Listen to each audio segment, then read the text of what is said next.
ఈ రోజే డౌన్లోడ్ చేయండి. మీ ఫేవరెట్ షోస్ చూడండి. పదండి.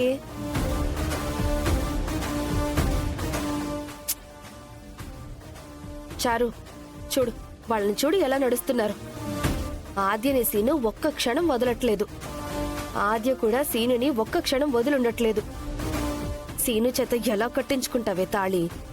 అందరూ ఉండగానే తాళి కడతాడు పిన్ని. అంటే రెండో పెళ్ళంగా ఉంటావా? ఆద్య మెళ్ళో తాళి తెంచేస్తాను. అలా చూడకు పిన్ని, చుట్టూ ఉన్న వాళ్ళకి డౌట్ వస్తుంది. ఏం మాట్లాడుతున్నావే? శ్రీను బావకి ఒక్క పెళ్ళామే ఉండాలి, అది నేనయ్యి ఉండాలి, అంతే. అమ్మో, మా బావగారు, అక్క, మా ఆయన, సీను ఇంతమంది ఉంటే వాళ్ళు ఉంటుండగా నువ్వు ఆద్య తాళి ఎలా తెంచేస్తావు?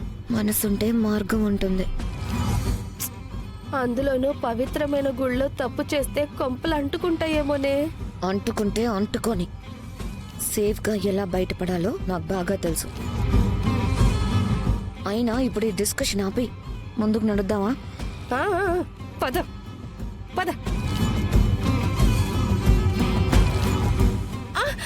పిన్ని,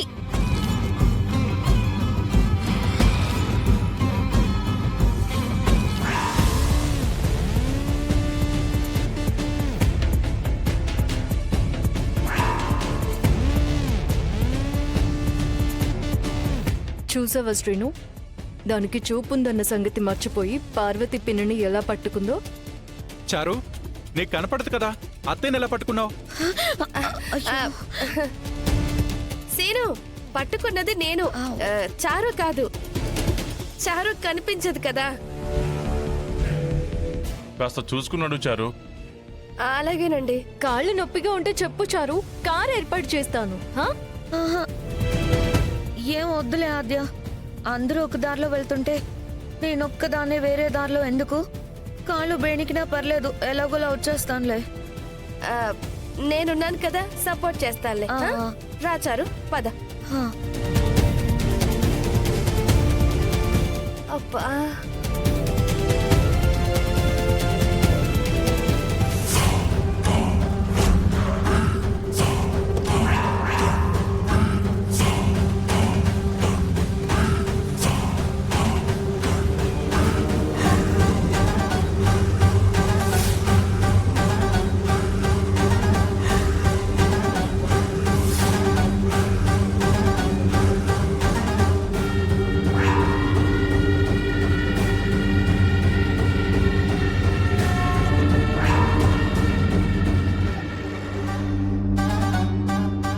చూడు ఎంత సంతోషంగా వెళ్తున్నారో. మీరేమైనా అనుకోండి మేడం, వాళ్ళంత సంతోషంగా ఉంటే నేను చూడలేకపోతున్నాను. సంతోషంగా కొండెక్కే రామలక్ష్మి శవంగా కిందకొస్తుంది. ఆ నవ్వులన్నీ ఏడుపులవుతాయి. చంపేస్తున్నావా? చేతికి మట్టంటకుండానే చంపేస్తాను. ఎలా మేడం? ప్లాన్ చేశాను. ఏంటా ప్లాను?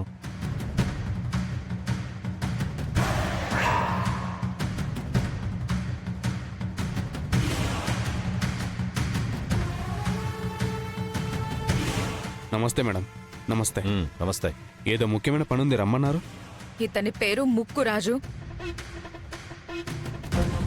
ముక్కురాజా? వీడు చంపుతాడా? నాకు డౌట్గానే ఉంది. శాంపుల్గా నిన్ను చంపమంటావా? ఓ, అంత ఆఫర్ మనకొద్దమ్మా.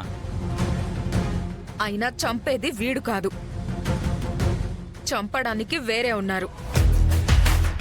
ఇప్పుడు అక్కడ ఒక నాటకం వేస్తాము. ఆ నాటకాన్ని నేనే రాయించాను. మీరు ఈవెంట్స్ కూడా చేస్తుంటారా? ఒక్కొక్క నాటకానికి ఎంత తీసుకుంటారు? జోకులేస్తే పీక కోస్తాను. వెయ్యంలే మేడం. నువ్వు వాళ్ళకి తెలుసు కదా, నువ్వైతేనే ఆ రఘురాం రామలక్ష్మి నమ్ముతారు. అందుకే నిన్ను సెలెక్ట్ చేసుకున్నాను.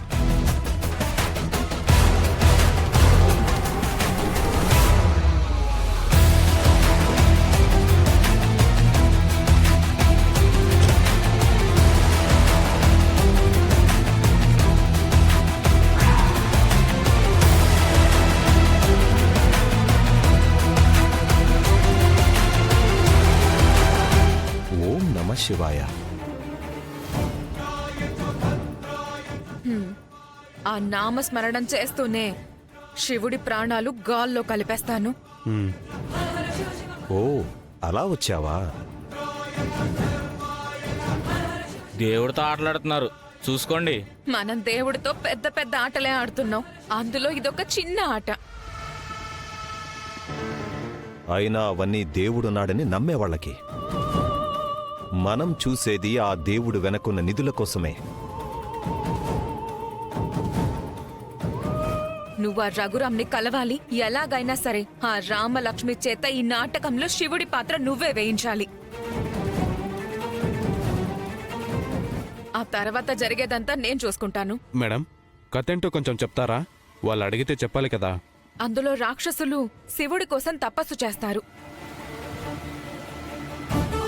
చావు లేకుండా వరం కావాలి అని కోరుకుంటారు.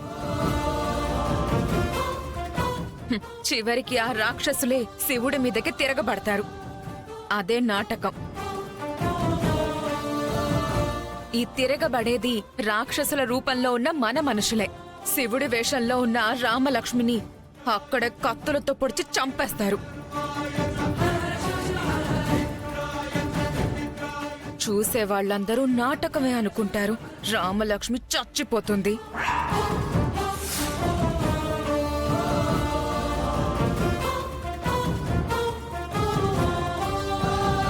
మేడం, ఆయన కూతుర్ని చంపే ప్లాన్లో మీకు నేను సపోర్ట్ చేస్తున్నానని తెలిస్తే ఆయన నన్ను చంపేస్తారు కదా. రేయ్, ఆయన కూతుర్ని చంపేది ఈ నాటకంలో. ఆయనకి ఎవ్వరి మీద అనుమానం రాదు. నాటకం వేస్తూ చచ్చిపోయింది అనుకుంటారు అంతే. ప్లాన్ చేసి మర్డర్ చేసినట్టు ఉండదు. అలా రాశాను ఈ నాటకాన్ని. కాబట్టి నువ్వు రఘురాంని ఎలా కలవాలి, ఆ రామలక్ష్మిని ఎలా ఒప్పించాలి, అదంతా నేను చెప్తాను. నీ మీద ఎవ్వరికీ అనుమానం రాదు. ఓకేనా? సరే మేడం. మీరిస్తున్న డబ్బుకి ఆశపడిపోయి నేనేదో కమిట్ అవుతున్నాను, కానీ ఆ తర్వాత మీరే నన్ను కాపాడాలి.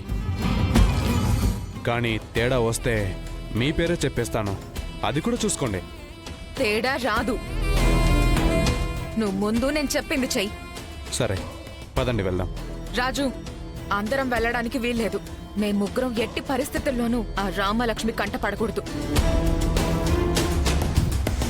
రాజు, నువ్వు మాత్రమే వెళ్ళు.